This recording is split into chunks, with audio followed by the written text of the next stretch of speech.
Hello and welcome.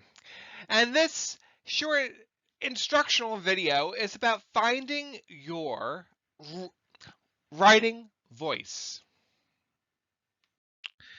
So, what are we looking for in a short answer or a writing prompt or something where we ask you to write? Well, so the focus, at least in this and as we move throughout the course, is that we want you to find your writer's voice. But what is a writer's voice? You're probably thinking to yourself, writers don't speak, or do they? And so when you write, you express yourself, you communicate, you're sharing what you are on paper. You have that uniqueness, uh, and it's in that sharing as individuals that we are unique. We are unique in how we dress and how we walk and how we speak and how we write and everything that we do. Writing allows you to be you. As Oscar Wilde, who was a writer, said, be yourself. Everyone else is already taken. So developing a unique voice takes time. You're not going to have it mastered by, well, the end of the year. In fact, it may take a long time for it to be mastered. And one of the reasons why it takes so long is because your writer's voice changes based on the situation.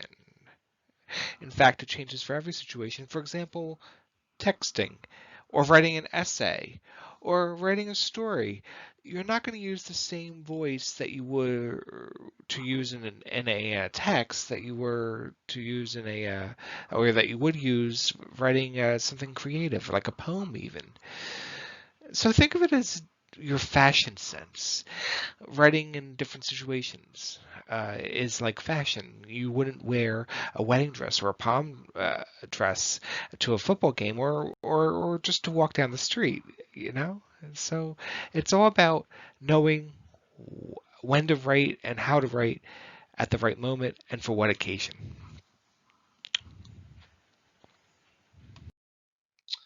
So in continuation of explaining what we expect from, or what a teacher would expect with a writing prompt, we're talking about writer's voice as the ultimate goal. And this is where you can be you, even if it's something simple where you're just describing something, or you're just responding to something. It can be in your voice. It's how you want to be heard.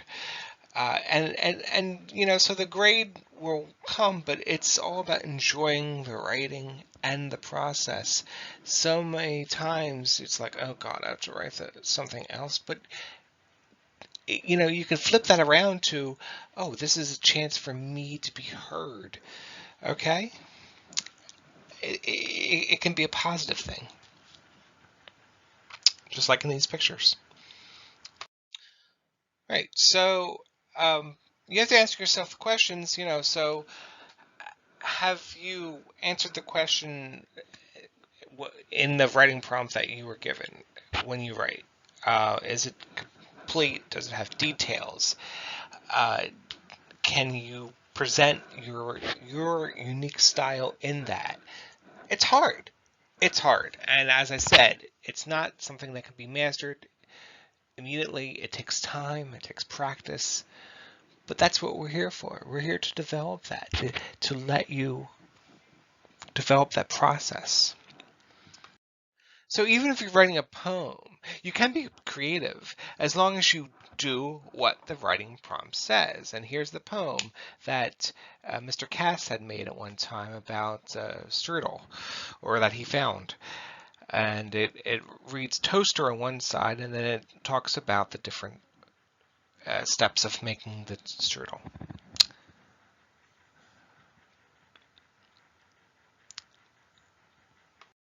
And here's an example of what would be ideal for writing prompt. So the writing prompt was, "What is your dream house?" In an ideal world, of course, not everyone is living in an ideal world, so we have to dream, right? So your dream house, and it goes on, and it has good sentences, and maybe some wording can be changed, but it's overall very, very good if you get a chance to read it.